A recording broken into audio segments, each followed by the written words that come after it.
মা, বর্ষাকালের দিন তো প্রায় এসেই গেল। গত বর্ষাতে ঘরে অনেক জল ঢুকে গিয়েছিল। তা এই বছর ঘরের চালটা ভালোভাবে মেরামত করার ব্যবস্থা করতে হবে তো। হ্যাঁ বৌমা, কথাটা তুমি ঠিকই বলেছ। গত বছর ঘরে জল ঢুকে গিয়ে ছেলে মেয়ে নিয়ে তোমাদের মাসির বাড়ি যেতে হয়েছিল। কিন্তু প্রতি বছর আমরা কেনই বা তাদের ওপর বোঝা হব? তাদের নিজেদেরও তো একটা সংসার আছে। তা তো অবশ্যই মা। তাহলে আপনার ছেলেকে বলি ঘরের চালটা সারাতে। দেখো বৌমা, ছেলেটাকে কি করে বলি বলো তো? একই রোজগার নেই, তার ওপর এতজনের পেট চালাতে হচ্ছে। তবুও তুমি যখন বললে, আমি একবার বলে দেখব যদি ছেলেটা কোনো ব্যবস্থা করতে পারে। হাতিমা টিম টিম তারা মাঠে পাড়ে ডিম, তাদের খাড়া দুটো শিং তারা হাতিমা টিম টিম। হাতিমা টিম টিম তারা মাঠে পাড়ে ডিম, তাদের খাড়া দুটো শিং তারা হাতিমা টিম টিম। মা, ও মা, আজ কি রান্না করেছো মা? কি সুন্দর গন্ধ বেরোচ্ছে। এই তো রে পুঁটি, ডুমুরের তরকারি আর কচু শাক রান্না করেছি। মা, অনেক দিন মাছ ভাজা খাইনি, খুব মাছ ভাজা খেতে ইচ্ছে করছে। হে ঈশ্বর, মেয়েটা একদিন মাছ খেতে চাইল। এখন এমন সামর্থ্যটুকু নেই যে মেয়েটাকে একটু মাছ এনে খাওয়াবো। হ্যাঁ রে পুঁটি, তোর বাবাকে বলবো একদিন মাছ এনে দিতে, তারপর তোকে মাছ ভেজে দেব। কি মজা কি মজা, আমি মাছ ভাজা খাবো খাবো। নে রে পুঁটি, তাড়াতাড়ি পাঠশালার পড়াগুলো করে নে। হ্যাঁ হ্যাঁ মা, আমি পড়ে নিচ্ছি। মা, অনেক তো পড়লাম, এবার একটু খেলতে যাই। বেশ, তাড়াতাড়ি আসবি, এসে স্নান করে খেতে হবে। আচ্ছা মা, তাড়াতাড়ি চলে আসবো। কই গো পুটির মা, কোথায় গেলে? হ্যাঁ হ্যাঁ, আমি আসছি।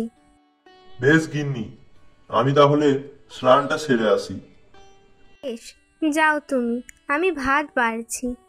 তা হ্যাঁ রে বাবা, বুঝতেই তো পারছিস বর্ষাকাল এসেই গেল। তা ঘরের চালটাও তো একটু সারাতে হবে। আমিও এই কথাটাই ভাবছিলাম মা। আমার তো তেমন রোজগার পাতি নেই। দেখি তাহলে কাল জমিদার বাবুর কাছে যাই, যদি কিছু টাকা ধার দেন। পরের দিন পটল জমিদার বাবুর কাছে গেল। জমিদার বাবু আছেন? কে রে, দাঁড়া আসছি। বলছি জমিদার বাবু, একটু টাকা ধার দেবেন, ঘরের চালটা সারাবো।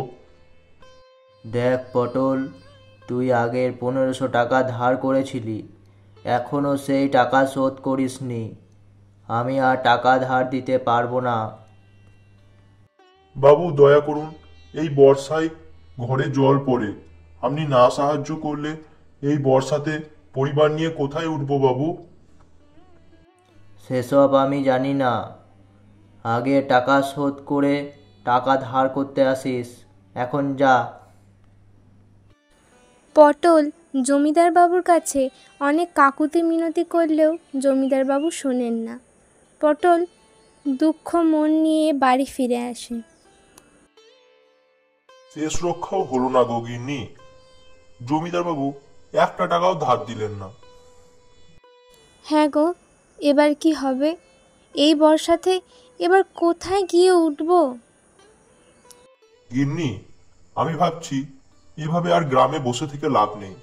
আমি বরং শহরে গিয়ে একটু কাজ পাই কিনা দেখি। শহরে যাবে? কোথায় থাকবে গো তুমি শহরে? আমাকে যেতেই হবে গিন্নি, না হলে এছাড়া আর যে কোনো উপায় নেই। আমি কাজ করে বেতন পেলেই টাকা পাঠাবো। আচ্ছা, ঠিক আছে, তাই করো তবে। পটল শহরে চলে যায়।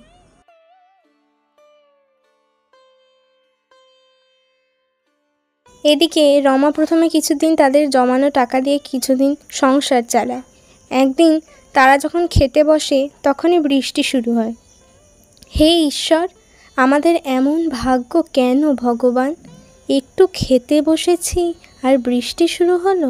মা, আপনারা খান, আমি দেখছি কিভাবে এই বৃষ্টির জল বাইরে বার করতে পারি।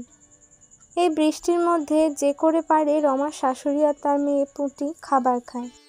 রমা ঘরের জমানো জল বাইরে ফেলে। কিছুদিন তাদের এইভাবে চললেও একদিন তাদের খাবারের অভাব পড়ে। রমা তার পরিবারের মুখে দুটো খাবার তুলে দেবে বলে তার প্রতিবেশী সুনিতার কাছে যায়। সুনিতা, আমার পরিবার কাল থেকে কিচ্ছু খায়নি, ঘরে একটুও খাবার নেই, পয়সাও নেই, কিছু খাবার থাকলে দাও না। আমার কাছে কি খাবারের ভাণ্ডার আছে যে চলে এসেছ? সুনিতা, ছোট মেয়েটা কিচ্ছু খায়নি, একটু কিছু দাও। ঠিক আছে, দাঁড়াও, একটু চাল দিচ্ছি। রমা সেই চাল নিয়ে বাড়িতে আসে, তারপর তার মেয়ে আর শাশুড়িকে খেতে দেয়। মা, আমাদের এখন এমন অবস্থা নেই মা যে একটু ভালো মন্দ খেতে পারবো। মেয়েটা একদিন আমার কাছে একটু মাছ খেতে চেয়েছিল, কিন্তু ভগবানের অবস্থা দেখুন, এমন ভাগ্য দিয়ে মেয়েটাকে জন্ম দিল যে তার জন্য দুটো মাছ ভেজে দেওয়ার ক্ষমতাও আমার নেই। ভগবানকে এত ডেকেও কোনো লাভ নেই মা, এমন কপাল আমাদের। বৌমা, বৌমা, তুমি এমন ভেঙে পড়ো না মা, মেয়েটার মুখের দিকে একটু তাকাও বৌমা। মেয়েটারও তো ভবিষ্যৎ আছে, আমাদের যে করেই হোক সংসারটাকে চালাতেই হবে। ছেলেটাও তো দুটো রোজগারের জন্যই শহরের দিকে গেল। ছেলেটা কেমন আছে, কি খাচ্ছে, তা কিছুই জানি না। একমাত্র ভগবানই ভরসা, যদি চান উনি কিছু করতে পারেন। বিধাতা যে আমাদের কপালে এমন কেন লিখলেন। মা, বলছিলাম আমি কি একটু বাড়ি বাড়ি ঘুরে কোনো কাজ পাই কিনা দেখবো। সংসারটাকে তো কিছু না করে হোক চালাতে হবে, এভাবে আর কতদিন বাড়িতে বসে থাকবো। সুনিতার যা কথা, একদিন দুটো চাল দিল, তাতেই কত কত কথা শুনিয়ে দিল। ওর কাছেই বার কি করে যায়, আর কতদিনই বা প্রতিবেশীদের থেকে চেয়ে চেয়ে খাবো মা আমরা। আমাদের নিজেদের তো একটা কিছু করতেই হবে মা। আমারও এমন অসহায় অবস্থা মা, কি করি বলো তো। বাড়ির বউকে কি করে আমি একটা কাজে পাঠিয়ে দিই, আর আমার ছেলে যদি এইসব জানে তাহলেও কি বলবে যে মা তুমি বাড়িতে থাকতেও আমার বউকে কাজে যেতে হলো, লোকের বাড়ি বাড়ি। মা গো, ভগবানের উপর ছেড়ে দাও মা। ভগবান জীবন দিয়েছেন, যেমন করে হোক উনি আমাদের পেট ঠিক চালিয়ে নেবেন। তুমি এত ভেবো না মা। মা, ভগবানের ওপরে তো আমরা এভাবে সব কিছু ছেড়ে দিয়ে বসে থাকতে পারি না। উনি আমাদের হাত পা দিয়েছেন, আমাদের নিজেদেরকেই করে খেতে হবে মা। আমি দেখি মা, কারোর বাড়িতে যদি কোনো কাজ পাই আমি সেই কাজেই ঢুকে পড়ব। মেয়েটার পেটটাও তো দেখতে হবে, কতদিন ধরে মেয়েটাও না খাওয়া অবস্থাতেই আছে। আমি দেখি মা, যদি কিছু করতে পারি, ভগবান যদি মুখ তুলে চান একটু, তাহলে অবশ্যই কিছু না কিছু ব্যবস্থা হবে। কিন্তু কিছুদিন এভাবে চললেও অতিরিক্ত ঝড় বৃষ্টিতে তাদের ঘরটা ভেঙে যায়। তারা কাছের একটা রেল স্টেশনে যায়। সেখানে কোনো উপায় না পেয়ে রমা শেষে ভিক্ষা করতে থাকে।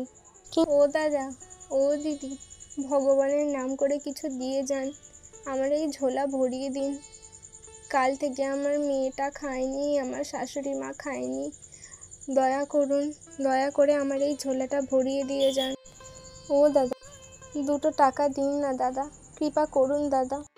ও দিদি, একটু টাকা দিন দিদি, মেয়েটাকে না হলে কিছু খাওয়াতে পারবো না, আমরা অনেক কদিন ধরে কিছু না খেয়ে আছি, কৃপা করুন দিদি। কিন্তু সেখানে কেউ তাকে সাহায্য করে না। ঠিক সে সময় একটি ট্রেন এসে থামে। সেই ট্রেন থেকে পটল নামে, আর সে স্টেশনে তার পরিবারকে দেখতে পায়। এ কি রমা, তোমরা এখানে এমন অবস্থায়? তুমি এসেছো? আমাদের ঘরটা আর নেই গো, ঝড় জলে ভেঙে গেছে, তাই আমরা এখানে এসেছি। রমা, আর থাকতে হবে না এই গ্রামে, আমি তোমাদের শহরে নিয়ে যাব।